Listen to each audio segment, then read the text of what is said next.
Hello everyone, welcome to RK tutorial.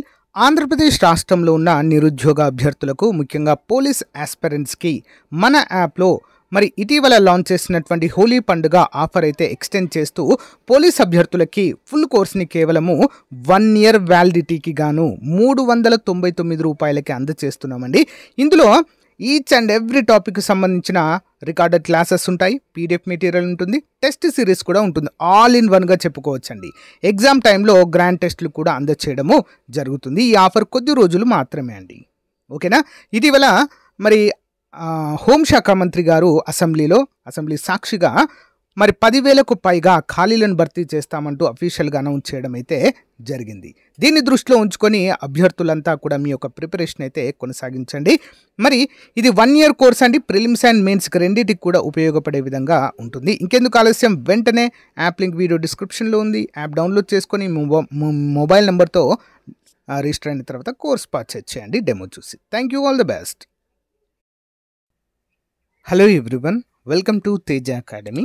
So guys, మన యాప్లో మరి ఉగాది మరియు రంజాన్ సందర్భంగా అన్ని కోర్సుల పైన భారీ ఆఫర్లు అయితే అందజేయడం జరుగుతుందండి. తెలంగాణ హైకోర్టు డిస్ట్రిక్ట్ మరియు హైకోర్టు ఉద్యోగాలకు సంబంధించి, అంతేకాకుండా ఎస్ఐ కానిస్టేబుల్ కావచ్చు, నెక్స్ట్ విడుదల కాబోతున్నటువంటి గ్రామ పాలన అధికారి లేదా విఆర్ఓ ఉద్యోగాలకు సంబంధించినటువంటి కోర్సు కూడా జస్ట్ ₹399కి అందజేస్తున్నామండి ఉగాది ఆఫర్. సో వెంటనే తీసుకోండి. పర్ఫెక్ట్ క్లాసెస్ అండి, చాలా బాగున్నాయి. మీ ఫ్రెండ్స్ కూడా షేర్ చేయండి. యాప్ లింక్ వీడియో డిస్క్రిప్షన్లో ఉంటుంది, డౌన్లోడ్ చేయండి ఈరోజే. ఓకేనా. క్వశ్చన్ నెంబర్ 1, సింధు నాగరికత అవశేషాలు తొలిసారిగా ఎక్కడ బయటపడ్డాయి? సింధు నాగరికత అవశేషాలు ఎక్కడండి? హరప్పాలో. హరప్పా. ఓకేనా, ఇంపార్టెంట్ క్వశ్చన్ అండి. దక్షిణ భారతదేశంలో బౌద్ధమత అధ్యయనానికి ప్రసిద్ధి చెందిన విద్యా కేంద్రము ఏది? దక్షిణ భారతదేశంలో బౌద్ధమత అధ్యయనానికి ప్రసిద్ధి చెందిన విద్యా కేంద్రము. ఆప్షన్ 3 కాంచీపురము, తమిళనాడు అండి. నెక్స్ట్ 1, భారతదేశానికి పొగాకు, టమాటా, మిరపకాయను అంటే వీటి యొక్క సాగును పరిచయం చేసిన వారు ఎవరు? పొగాకు, టమాటా, మిరపకాయ. ఆప్షన్ 2 పోర్చుగీసు వారు. ఓకేనా. పోర్చుగీసు వారు మొదటగా భారతదేశానికి వచ్చిన యూరోపియన్లు అండి. 1498లో భారతదేశానికి సముద్ర మార్గం కనుగొని మరి సముద్ర మార్గం ద్వారా భారతదేశానికి వచ్చేసి ఇక్కడ వ్యాపార నిమిత్తమై స్థిరపడి భారతదేశాన్ని దాదాపు 200 సంవత్సరాలు పాలించడం అయితే జరిగింది. ఓకేనా. నెక్స్ట్ 1 చూద్దాం. మహమ్మద్ గజనీ దాడుల సమయంలో ఆయనతో పాటు ఒక ప్రముఖ అరబిక్ పండితుడు భారతదేశానికి వచ్చాడు. మరి అతని పేరేంటి? మహమ్మద్ గజనీతో పాటు వచ్చినటువంటి అరబ్ పండితుడు. Answer option 4 Al Biruni. Important question, Al Biruni. భారత జాతీయ కాంగ్రెస్ సమావేశాలకు సంబంధించి ఆ సంవత్సరాలలో ఉన్నటువంటి గవర్నర్ జనరల్ భారత జాతీయ కాంగ్రెస్ అధ్యక్షులు ఎవరు అని చెప్పేసి క్వశ్చన్ అండి. ఏ సంవత్సరాల్లో ఎవరున్నారు? 1 by 1 చూద్దాము. WC Banerjee, Dadabhai Naoroji, P Anandacharyulu, Sarojini Naidu. చూద్దామండి ముందుగా. మరి డబ్ల్యూసి బెనర్జీ భారత జాతీయ కాంగ్రెస్ మొట్టమొదటి అధ్యక్షులండి 1885లో. మీ అందరికీ చిన్న క్వశ్చన్, మరి ఎంతమంది సమాధానం చెప్తారో చూద్దాం. భారత జాతీయ కాంగ్రెస్ ఏర్పాటు చేసిన 1885 సమయంలో మరి బ్రిటిష్ ఇండియా గవర్నర్ జనరల్గా ఎవరున్నారు? ఓకే, కామెంట్ చేయండి ఆన్సర్ని. మీకు తెలియకపోతే భారత జాతీయ కాంగ్రెస్ అని కామెంట్ పెట్టండి, నేను ఆన్సర్ చెప్తా. ఓకే. నెక్స్ట్ 1, దాదాబాయి నౌరోజీ ఎప్పుడండి? 1886. భారత జాతీయ కాంగ్రెస్కి 3 పర్యాయాలు అధ్యక్షత వహించినటువంటి మొట్టమొదటి పార్షి. ఓకే, పార్షి మతస్థులు. నెక్స్ట్ పి ఆనందాచార్యులు అండి, మొట్టమొదటి తెలుగు పర్సన్ భారత జాతీయ కాంగ్రెస్కి అధ్యక్షత వహించింది 1891. నెక్స్ట్ సరోజిని నాయుడు భారత జాతీయ కాంగ్రెస్కి అధ్యక్షత వహించిన మొట్టమొదటి భారతీయ మహిళ. ఓకేనా, భారతీయ మహిళ 1925లో. మరి భారత జాతీయ కాంగ్రెస్కి అధ్యక్షత వహించిన మొట్టమొదటి మహిళ ఎవరు అని అడిగినప్పుడు అనిబిసెంట్ అండి. ఓకే, అనిబిసెంట్ ఆన్సర్ అవుతుంది. మొట్టమొదటి భారతీయ మహిళ అన్నప్పుడు మాత్రము Sarojini Naidu, nightingale of India. Next 1, Bengal, British India society సంస్థని 1843 కలకత్తాలో స్థాపించినది ఎవరు? బెంగాల్ బ్రిటిష్ ఇండియా సొసైటీ సంస్థని 1843 కలకత్తాలో స్థాపించిన వారు ద్వారకానాథ్ ఠాకూర్. Next one. క్రింది వానిలో 1879లో రంపా తిరుగుబాటు నేపథ్యమును అధ్యయనం చేయుటకు పంపబడిన బ్రిటిష్ అధికారి ఎవరు? ఎవరండి? Salian. Okay, Salian. Next one. ఎవరి కాలంలో శిల్పకళ అభివృద్ధి చెందింది మన దేశంలో? ఎవరి కాలంలో అండి? గుప్తుల కాలంలో. Important question. గుప్తుల కాలంని స్వర్ణయుగంగా పేర్కొంటారండి. ఓకేనా? సో శిల్పకళ కావచ్చు, ఓకేనా, నెక్స్ట్ కళలు కావచ్చు, కళలు, ఓకేనా, ఆ కళలు అనేవి చాలా అంటే చాలా వాటన్నిటికీ ప్రాధాన్యత ఇవ్వబడింది. అందుకే నవరత్నాలు అని ఉంటారండి ఇక్కడ. ఓకే, నవరత్నాలు వీరి కాలంలోనే, గుప్తుల కాలంలోనే ఉండడం అయితే జరిగింది. చంద్రగుప్త 2 కాలంలో వీరైతే ఉన్నారు. Okay, next one. క్రింది వానిలో ఏ కావ్యము తెలుగు సాహిత్యంలో గొప్ప ద్విపద కావ్యముగా గుర్తించబడింది? ఏంటండి? రంగనాథ రామాయణము. గోనబుద్ధారెడ్డి గారు రచించడము జరిగింది. తెలుగు సాహిత్యంలోనే గొప్ప ద్విపద కావ్యం అండి ఇది. Okay, next one. Sutlej Kali నదుల మధ్య విస్తరించిన హిమాలయాలు ఏవి? సట్లైజ్ కాళీ నదుల మధ్య విస్తరించిన హిమాలయాలు. 10వ ఆప్షన్ చూడండి, కుమాయున్. ఓకే, కుమాయున్. కావేరీ నది ఏ రాష్ట్రాల మీదుగా ప్రవహిస్తుంది? కావేరీ నది ఏ రాష్ట్రాల మీదుగా ప్రవహిస్తుంది? Answer option 2, Karnataka, Kerala, Tamil Nadu.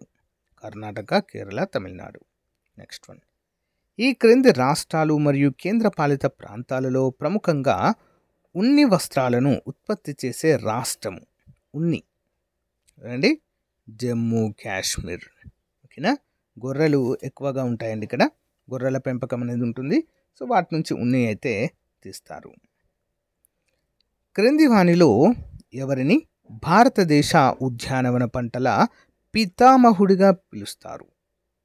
ఎవరిని పిలుస్తారండి?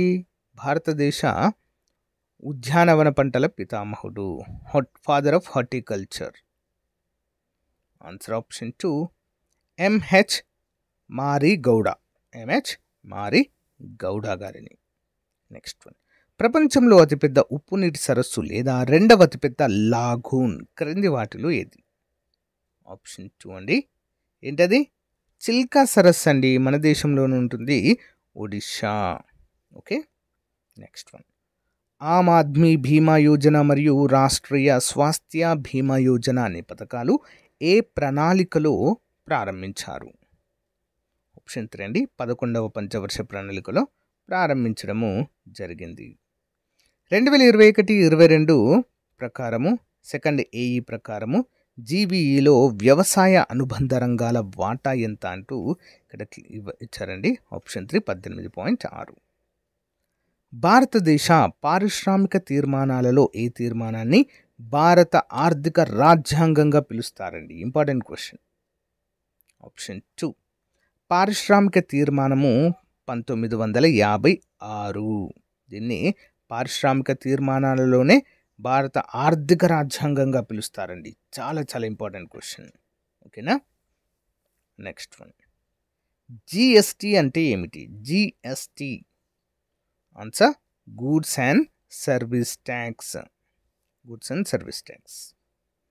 మందిర్ మండల్ వివాదం వల్ల బీజేపీ మద్దతు ఉపసంహరణతో రాజీనామా చేసిన ప్రధాని ఎవరు? మందిర్ మండల్ వివాదం వల్ల ఎవరు రాజీనామా చేశారండి? Option 2, VP Singh. Okay, VP Singh. Next. రాజ్యసభకు పదవిరీత్యా సభ్యులు ఎవరు? పదవిరీత్యా సభ్యులు. ఆప్షన్ 2, ఉపరాష్ట్రపతి అండి. ఉపరాష్ట్రపతి గారు పదవిరీత్యా రాజ్యసభ చైర్మన్ అండి. ఓకేనా? పదవిరీత్యా రాజ్యసభకి చైర్మన్గా వ్యవహరించడము జరుగుతుంది. Next one. క్రింది వారిలో రాజ్యసభ ఎక్స్ అఫీషియో చైర్మన్ ఎవరు? Ex officio chairman. Same question డిఫరెంట్గా అడిగారు. ఏంటి? ఉపరాష్ట్రపతి. Next one. క్రింది వాటిని జతపరచుము. దేశము మరియు శాసనసభ. ఓకేనా, అక్కడ ఉండేటువంటి పార్లమెంట్ గల పేరేంటి అని అడుగుతున్నారండి. Israel, Sweden, Denmark and Bangladesh. అక్కడ ఉన్నటువంటి మరి పార్లమెంట్ పేరేంటి చూద్దాము. ఒకటవది ఇజ్రాయెల్ని ఏమంటారండి? ఏంటిది? నెసెట్ అంటారండి. Okay, Knesset. రెండవది స్వీడన్లో రెక్స్డాగ్ అంటారు, రెక్స్డాగ్. నెక్స్ట్ డెన్మార్క్ని ఫోకటింగ్ అంటారు. ఓకే, ఫోకటింగ్. బంగ్లాదేశ్ని జాతీయ సంసద్ అనే పేరుతో పిలుస్తారు. ఓకే, మన పార్లమెంట్ని ఏమంటారు? జస్ట్ పార్లమెంటే అంటారండి. ఓకేనా. నెక్స్ట్ వన్, ఈ క్రింది వానిలో మెనింజైటిస్ అనే వ్యాధి దేనికి సంబంధించినది? మెనింజైటిస్. ఆప్షన్ 1 మెదడు. ఓకే, నెక్స్ట్ వన్ చూద్దాం. ఫలదీకరణ జరగకుండానే ఫలం ఏర్పడే చెట్లకు ఉదాహరణ ఏంటి? ఫలదీకరణ జరగకుండానే ఫలం ఏర్పడే చెట్లకు ఉదాహరణ. ఆప్షన్ 2 అరటి మరియు ద్రాక్ష. ఓకే, అరటి మరియు ద్రాక్ష. నెక్స్ట్, దిక్సూచి ఏ ధర్మం మీద ఆధారపడి పనిచేస్తుంది? దిక్సూచి. ఆప్షన్ 2 దిశ ధర్మము. నెక్స్ట్ వన్, క్రింది వాటిని జతపరచుము. ఓకే, రేడాన్ వాయువుకు మరొక పేరు, క్సినాన్ వాయువుకు మరొక పేరు, క్రిప్టాన్ వాయువుకు మరొక పేరు, ఆర్గాన్ వాయువుకి మరొక పేరు. ఇంపార్టెంట్ క్వశ్చన్ అండి ఇది, చాలాసార్లు ఎగ్జామ్లో రిపీటెడ్గా వస్తున్నాయి. ఇందులోంచి ఏదైనా ఒక క్వశ్చన్. ఓకే, చూద్దాం వన్ బై వన్. రేడాన్ వాయువుకు మరొక పేరు ఏంటండి? నైట్రన్ వాయువు. ఓకే, నైట్రన్ గ్యాస్, నైట్రన్ వాయువు. జీనాన్కి మరొక పేరేంటి? స్ట్రేంజర్ గ్యాస్ అండి, స్ట్రేంజర్ వాయువు. నెక్స్ట్, క్రిప్టాన్ వాయువుకి మరొక పేరు hidden gas, hidden gas. Argon వాయువుకు మరొక పేరు మందకోడి వాయువు. ఓకేనా, మందకోడి వాయువు. Important question. నెక్స్ట్ వన్, క్రింది వాటిలో దేనిని స్వతంత్రానికి పూర్వము క్రౌన్ రిప్రజెంటేటివ్ పోలీస్గా పిలిచేవారు? Crown representative police. స్వతంత్రానికి పూర్వం ఏంటది? Option 2 central reserve police force, central reserve police force. Next one, స్వదేశీ నావిగేషన్ సిస్టమ్ను ఉపయోగించిన మొదటి విమానయాన సంస్థ ఏది? స్వదేశీ నావిగేషన్ సిస్టమ్. మనకున్నటువంటి ఏకైక స్వదేశీ నావిగేషన్ సిస్టమ్ ఏంటండి? నావిక్, నావిక్ అంటారండి అది. ఓకే, గుర్తుంచుకోవాలి. మరి దీన్ని ఉపయోగించిన మొట్టమొదటి విమానయాన సంస్థ ఏంటండి? ఇండిగో. Okay, IndiGo. ఇప్పటి వరకు మన స్వదేశీ నావిగేషన్ సిస్టమ్ కేవలము మన మిలిటరీ అవసరాలకు మాత్రమే ఉపయోగించారండి. For the first time IndiGo airlines వారు దీన్ని ఉపయోగించారు. నెక్స్ట్ వన్, భారతదేశంలో 1991-92 సంవత్సరం నుండి భారత మానవ వనరుల అభివృద్ధి మంత్రిత్వ శాఖ అందించే అవార్డు క్రింది వాటిలో ఏది?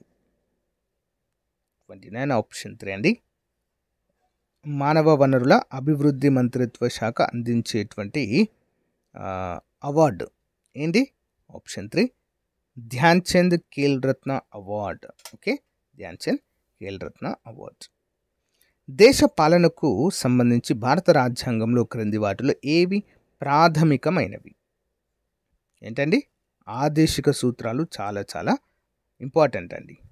ఓకేనా, దేశ పాలనకు సంబంధించినవి. ఇందులోనే ప్రజలకు సంబంధించినటువంటి సంక్షేమ పథకాలన్నిటిని కూడా వీటి ద్వారానే మరి అమలు చేయడం అయితే జరుగుతుందండి. ఓకేనా, ఇంపార్టెంట్. భారత రాజ్యాంగ పీఠిక అంటే ప్రియాంబుల్ దీనిపై ఆధారపడి సమకూర్చబడింది. ప్రియాంబుల్. ఆప్షన్ 4 లక్ష్యాలు, ఆశయాలు, తీర్మానాలపైన మరి ఇది ఆధారపడి సమకూర్చబడింది. నెక్స్ట్, మహాత్మా గాంధీ జాతీయ గ్రామీణ ఉపాధి హామీ చట్టంకు సంబంధించి క్రింది వాటిలో ఏ వివరణ సరైనది కాదు? అంటే ఏది తప్పుగా ఉంది? ఆన్సర్ ఆప్షన్ 2 అండి. దారిద్ర్య రేఖకు దిగువగా ఉన్న ప్రజలకు మాత్రమే ఉపాధిని కల్పించాలండి? కాదు. ఓకేనా, చూద్దాం. మహిళా పురుష కూలీలకు సమాన వేతనాల రేటును చెల్లించాలి. కరెక్ట్.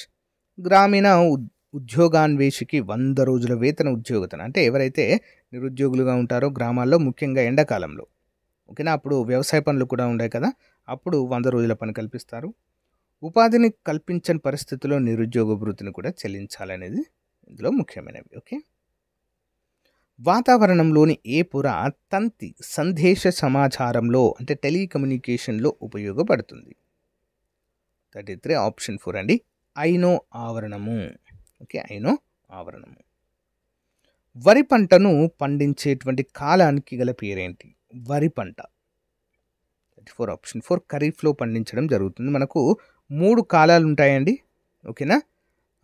ఏంటి? రబీ, ఖరీఫ్ మరియు జయాద్ అని ఉంటుంది. ఓకే, జయాద్ ఇది అడుగుతున్నారండి క్వశ్చన్, గుర్తుంచుకోవాలి. ప్రపంచ రేంజర్ దినోత్సవం ప్రతి సంవత్సరం ఏ రోజున జరుపుకుంటారు? అంటే ప్రకృతి పరిరక్షణలో పార్క్ రేంజర్ చేసిన కృషిని గౌరవించేందుకు ఇంటర్నేషనల్ రేంజర్ ఫెడరేషన్ ఈ రోజును ఏర్పాటు చేసింది. ఎప్పుడు జరుపుకుంటాం మరి? Answer option 4 July 31. దేశంలో సెమీకండక్టర్ పాలసీ విధానాన్ని రూపొందించిన మొదటి రాష్ట్రం ఏది? సెమీకండక్టర్ పాలసీ విధానం ఎవరండి? గుజరాత్. ఓకే, గుజరాత్లోనే సెమీకండక్టర్కి సంబంధించినటువంటి మొదటి పరిశ్రమకు కూడా ఆమోదం తెలపడం అయితే జరిగింది. ఆల్రెడీ స్టార్ట్ చేశారు కూడా. మరి సెమీకండక్టర్లు అనేవి ప్రపంచాన్ని ఏలుతున్నావండి ప్రజెంట్. ఫోన్ల తయారీకైనా, కంప్యూటర్ల తయారీకైనా, టీవీల తయారీకైనా, దేనికైనా కూడా సెమీకండక్టర్స్ అనేవి మోస్ట్ ఇంపార్టెంట్. మరి సెమీకండక్టర్లలో వీటిని తయారు చేయడానికి దేన్ని ఉపయోగిస్తారండి? సిలికాన్. ఓకే, సిలికాన్ అయితే ఉపయోగిస్తారు. నెక్స్ట్ వన్, ప్రధానమంత్రి Narendra Modi India international bullion ఎక్స్చేంజ్ని ఏ రాష్ట్రంలో ప్రారంభించారు? Answer option 1 Gujarat. నెక్స్ట్, ప్రపంచ మానవ అక్రమ రవాణాకు వ్యతిరేక దినోత్సవం 2025 థీమ్ ఏంటి? ఆప్షన్ 3 చుక్కలను కనెక్ట్ చేయడం, సంఘాలను బలోపేతం చేయడము, అక్రమ రవాణాను నిరోధించడము. మరి ఈ సంవత్సరం యొక్క థీమ్ అండి. ఓకే, నెక్స్ట్ వన్, క్రింది వాటిలో ఏ రాష్ట్ర క్రీడా విభాగము ఆగస్టు 29 నుండి ఖేడ్ మేళాను నిర్వహించింది? ఖేడ్ మేళా ఆన్సర్ ఆప్షన్ 3 అండి, పంజాబ్. నెక్స్ట్ వన్, ప్రపంచ మానవ అక్రమ రవాణాకు వ్యతిరేక దినోత్సవాన్ని ఏటా ఏ రోజున నిర్వహిస్తారు? 40 ఆన్సర్ ఆప్షన్ 4 అండి, 30 జూలై. నెక్స్ట్ వన్, అంతర్జాతీయ పుల్లల దినోత్సవం ప్రతి ఏటా ఏ రోజున నిర్వహిస్తారు? ఆన్సర్ వచ్చేసి 42వది. ఆన్సర్ వచ్చేసి ఆప్షన్ 2 అండి, వారి భవిష్యత్తు మన చేతిలో. అంతర్జాతీయ పుల్ల దినోత్సవం యొక్క ప్రతి సంవత్సరం ఏ రోజున నిర్వహిస్తారు అనేది కదా, 41 కదా. ఓకే, సారీ, ఆప్షన్ 3 అండి, 29 జూలై. నెక్స్ట్, అంతర్జాతీయ పుల్ల దినోత్సవం 2024 యొక్క థీమ్ ఏంటి? 2024 థీమ్ వారి భవిష్యత్తు మన చేతుల్లో. ఇంపార్టెంట్. నెక్స్ట్, రాష్ట్రీయ ఖనిజ్ పురస్కార్ ఏ విభాగంలో ఇవ్వబడిన జాతీయ అవార్డ్? ఆన్సర్ సరైన సమాధానం ఏంటండి? ఆప్షన్ 1 మైనింగ్ విభాగములో. నెక్స్ట్ వన్, ప్రపంచ ప్రకృతి పర్యావరణ దినోత్సవాన్ని ప్రతి సంవత్సరము ఏ రోజున జరుపుకుంటారు?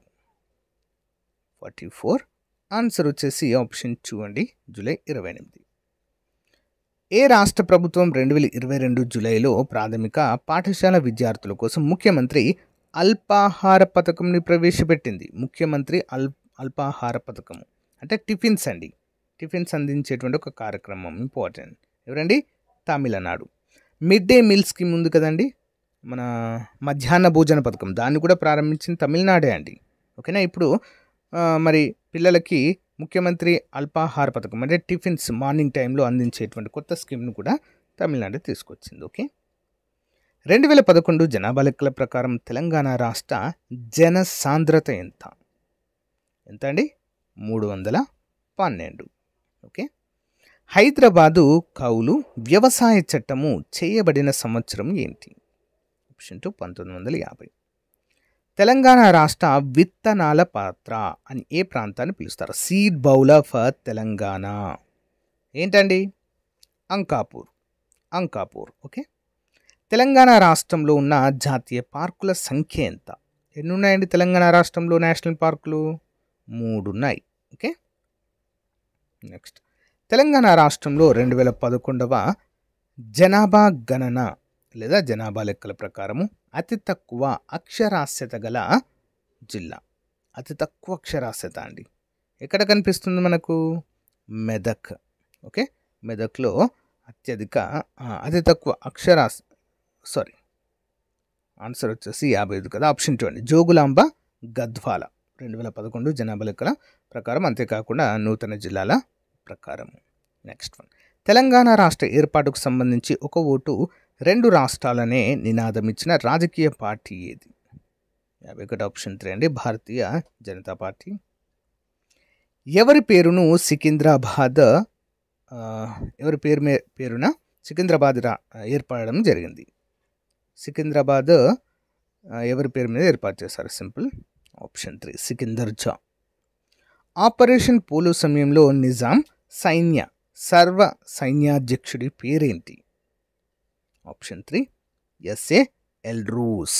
ఆపరేషన్ పోలో సమయంలో అండి, 1948 ఆ టైంలో. హైదరాబాద్లోని మొజాం జాహీ మార్కెట్కు ఎవరి పేరు పెట్టారు?